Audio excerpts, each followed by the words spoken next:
పోలవరం సందర్శన అనంతరం AP CM Chandrababu Naidu మాట్లాడుతున్నారు. లైవ్ సార్ ఇది టీఎస్సీ అప్రూవల్ కూడా వచ్చింది. అదే 55,000 కోట్లు టీఎస్సీ అప్రూవల్ కూడా వచ్చింది, అన్ని అయిపోయినాయి. అప్పుడు సార్ ఈ ప్రాజెక్ట్ కాస్ట్ మొత్తం అప్పుడు ఓల్డ్ ఎస్ఎస్ఆర్ రేట్స్ మీద చేసినారు. ఈ మధ్యలో గ్యాప్ వల్ల రివైజ్డ్గా ఏమన్నా అంచనా పెరిగే అవకాశం ఉందా? అట్లాగే మీరు చెప్పినట్టు 76% పూర్తయింది, 24% ఏదైతే బ్యాలెన్స్ ఉందో ఇవి కంప్లీట్ ఈ సివిల్ వర్క్స్ మీరు చెప్పినవి అలాంగ్ విత్ R&R అన్నిటి కలిపి 24% ఉందా? అంటే ఇప్పుడు మీకు మెయిన్గా as on today we are spending money ఆ 990 కోట్లు కూడా గవర్నమెంట్ ఆఫ్ ఇండియా బడ్జెట్లో పెట్టారు. అది కూడా వారికి కూడా చెప్పే మొత్తం చేశాం.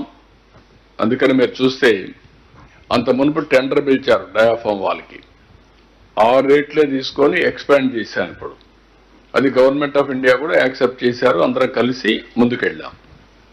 ఇది వచ్చిన తర్వాత మీరు అన్నట్టు ఎక్స్ప్లెనేషన్ ఉంటే ఆ టెండర్ షెడ్యూల్లోనే అవన్నీ ఉంటాయి.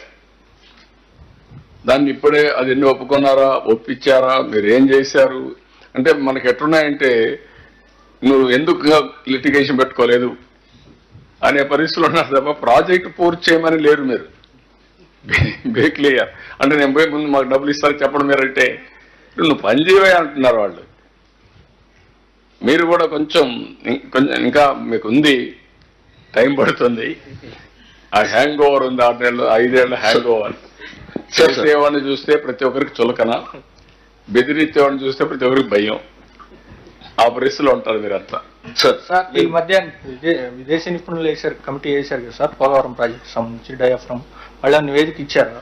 ఏది విదేశీ నిపుణులతో కమిటీ వేశాం కదా, డయాఫ్రమ్ వాళ్ళు రిపేర్లకి ఎక్స్పర్ట్స్ కమిటీ, అట్లాగే ప్రాజెక్టుకి సంబంధించి అట్లా వర్క్షాప్ చేసి అన్ని వర్కౌట్ చేశారు. వర్కౌట్ చేసి డేట్స్ ఇచ్చారు. డ్యామేజ్ గురించి పోలేదు, డేట్స్ అని ఇచ్చారు. ఏం చేయాలి, ఫ్యూచర్కి ఏం చేయాలని ఇచ్చారు. Everybody is convince democracy has to pay some price. Sir project ని మీరు పూర్తి స్థాయిలో పరిశీలించారు కదా సార్, పూర్తి స్థాయిలో నీరు నిల్వ చేయడానికి ఎంత సమయం పడుతుంది? దాని మీద ఏమైనా ఒక స్పష్టత ఏమైనా వచ్చిందా సార్? స్పష్టత ప్రాజెక్ట్ని బట్టి